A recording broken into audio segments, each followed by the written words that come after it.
After a day of snowfall yesterday, and I think it's now snowing with a vengeance, today we have a very bright day, bright sunny morning.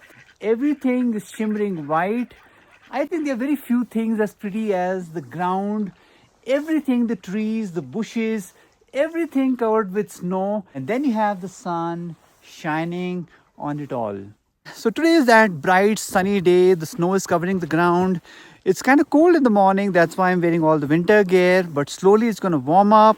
The sun is going to brighten things up. And all these branches of these trees, which are laden with snow, are slowly going to unburden themselves of the snow. The snow is powdery and it's not going to remain for long on the branches of these trees. It's going to fall off, it's going to melt off as the day brightens, as the sun brightens, and by the end of the day there's going to be nothing on these branches.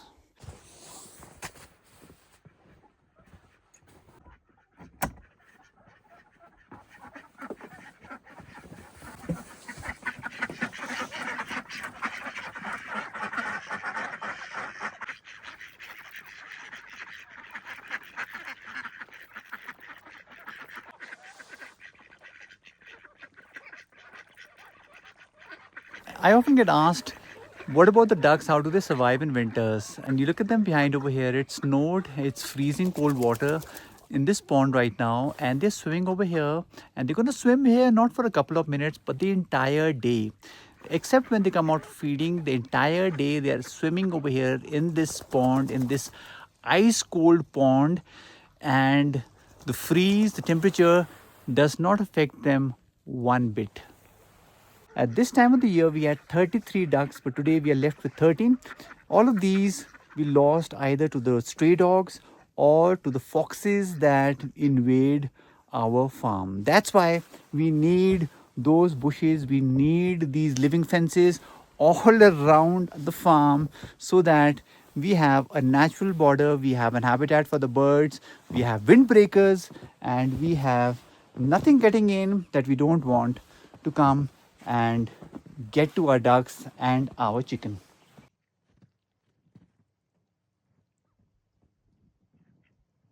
Today we're feeding our angoras boiled black grams.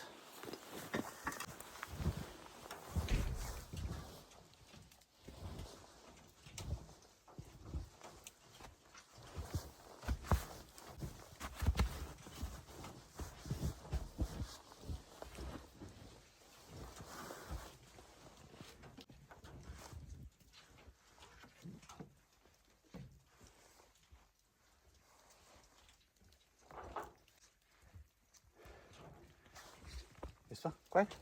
Don't get excited. So the angoras, they remain inside, and they remain inside until the ground becomes dry again. There's no snow because, like I said, a wet angora is usually a dead angora. If the wool becomes wet, they can catch infection. They can also die of hypothermia because they get cold very easily. They are very delicate creatures. They will have to remain inside until it all becomes very dry outside.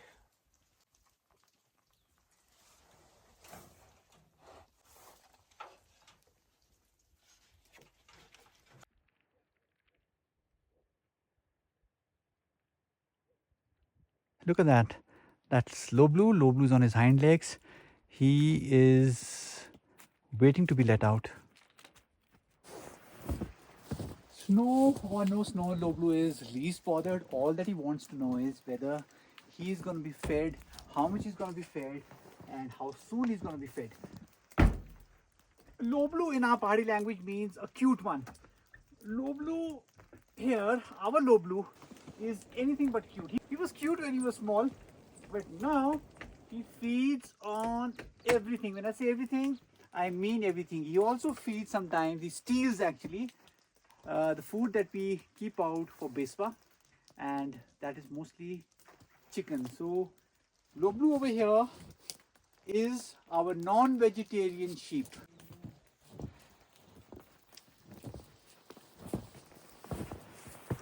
A week ago, we were walking down the same pathway in the orchard and there was nothing on these branches. But today, look at this cherry tree.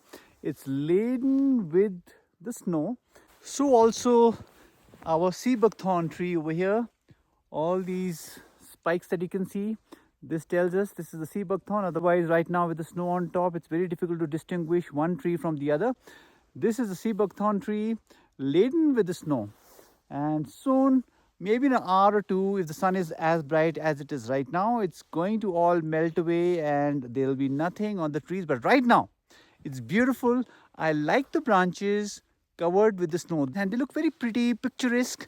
And this is possible only when the snow is not accompanied with the wind, because it will obviously knock away all the snow from these branches.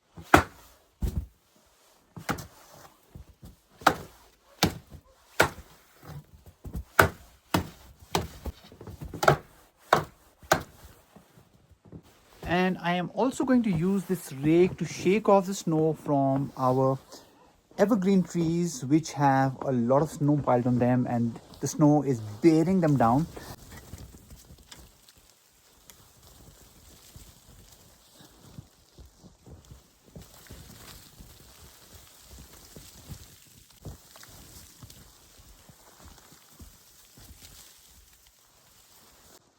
So the tree is springing back up, unburdened now by the snow which is on top of it. All these branches are going to spring right back up. There you go. So this is something that you will have to do with all evergreen trees which have leaves on them, which is going to help the snow stack on top of it. The deciduous trees and most of the trees that we have, the fruit trees that we have, the berries that we have, they're all deciduous. They shed the leaves in the winters, and this is the strategy to survive the winters and to survive a very heavy snowfall. Looking pretty, laced with all the snow on it, are these domestic bushes at the entrance of the bungalow. This is laced with snow. In the month of June, in summers, this is full of these beautiful pink flowers. So this, of course, makes it a very pretty entrance to walk into any time of the year. This tree, by the way, found in the lower altitudes, is where traditionally women over here in our area made the domestic brooms, or shonta we call in our own language. In Pahari language, you call it shonta. The shonta was made out of the needles of this particular pine tree. The needles were stacked together, they were tied together, and you made shonta out of it.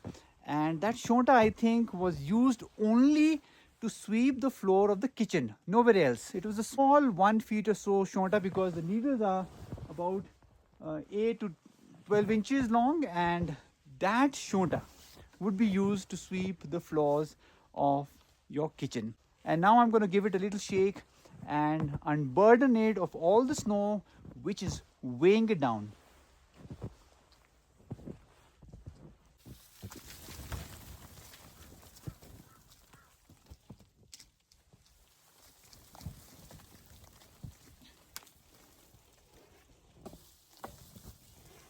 These branches could not handle the weight of the snow and they snapped right off the tree.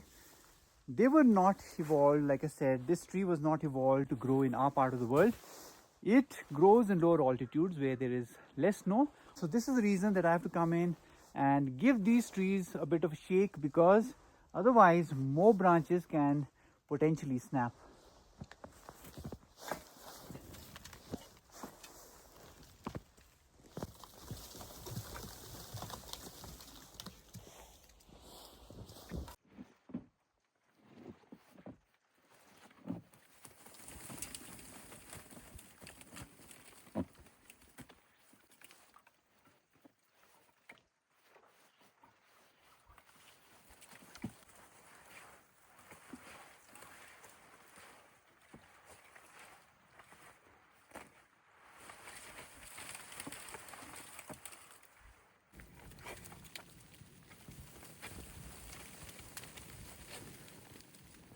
Perhaps now we can see best the open vase or the wine goblet shape that we give to our apricots. This is the typical shape that we give, And I think this formation, this wine goblet shape that we give it, an open center formation that we give it, is best outlined, best seen with this snow lining all the branches over here on this big apricot tree.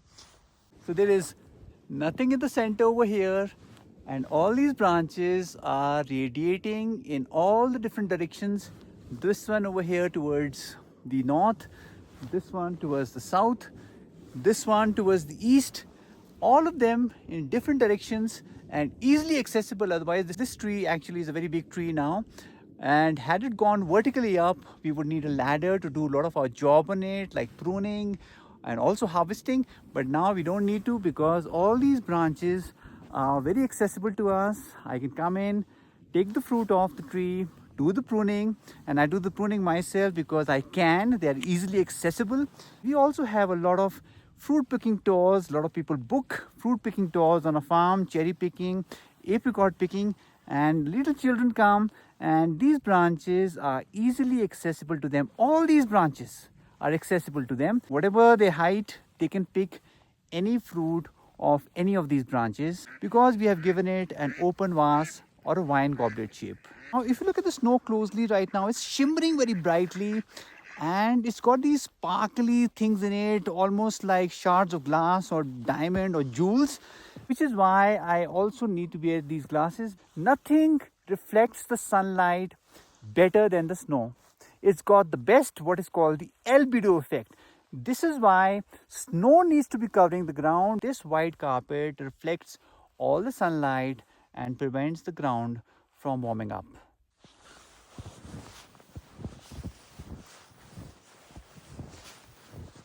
And there you have Beswa having a go at the snow again. She will roll in the snow, and she will do this a couple of times in the day.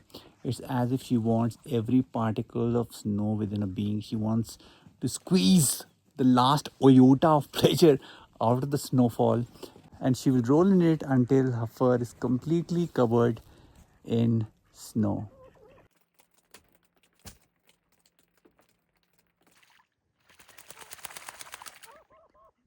And that's our snow hater, Kobli the cat, the farm cat, who hates snow.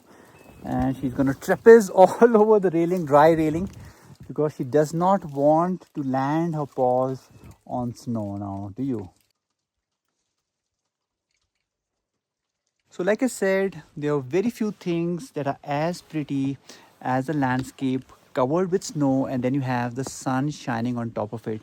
The sun makes everything sparkle. The sun makes the snow sparkle and makes it look even more prettier than it actually is. Snow, obviously, we look forward to the snow.